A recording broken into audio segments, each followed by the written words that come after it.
Okay, this is the second story. What have we got? The story must involve a guitar or a similar instrument. A character will prepare for a religious ceremony and they aren't happy with it. So, Barbara.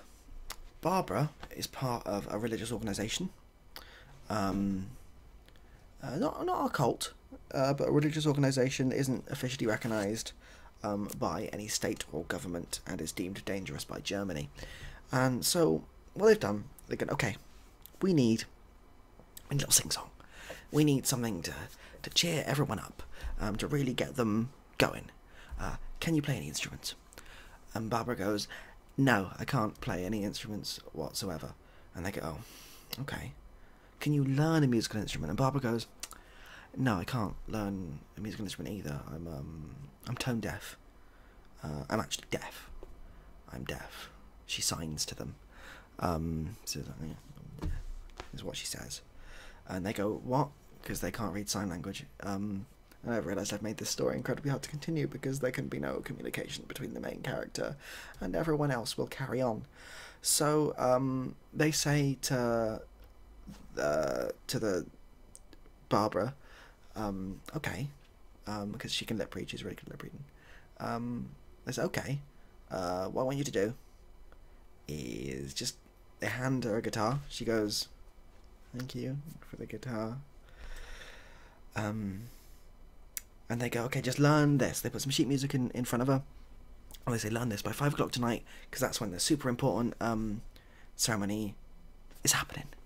And she goes, shit, what am I going to do? So they bugger off doing their, whatever they're doing. And she's sitting there with this guitar. And, you know, she's sort of got the chord patterns right. But she can't really tell if it's tuned. So she's like, she doesn't know if this is all for nothing. So they come back 3-4 hours later. And what they do, they step in the door. And she's playing harmoniously, wonderfully lovely. They're like, oh, they're blown away. They go, how did this happen? We didn't expect for this twist. Oh, what's going on here? This is incredible. And she says, look, I've prepared. She signs this. I don't know enough sign language to do that in sign. She says, look, I've prepared this thing for our religious ceremony. Let's do it. So they're all in this big hall, let's call it a hallway. And she starts playing. She starts playing and everyone feels like they're in a trance. And then, as per the ceremony, they wheel the people tied down onto the tables into the middle of it. They start saying the chants, the words, and they, you know, got them. And then sort of spirits fly out. It's really supernatural. And then they stuff the inside of the corpses with cake, like the ceremony suggests.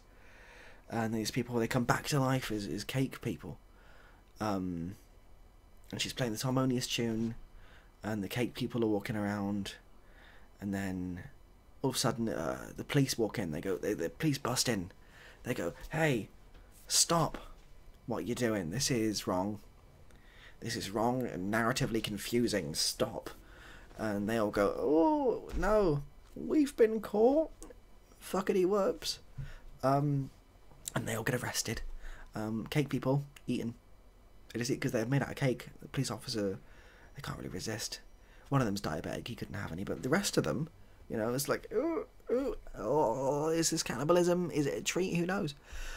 That, and then Brenda's just really confused. She carries on playing, and then she just kind of stops. The music fizzles out, just like the end of this story. There's not really an ending. That's just what happened.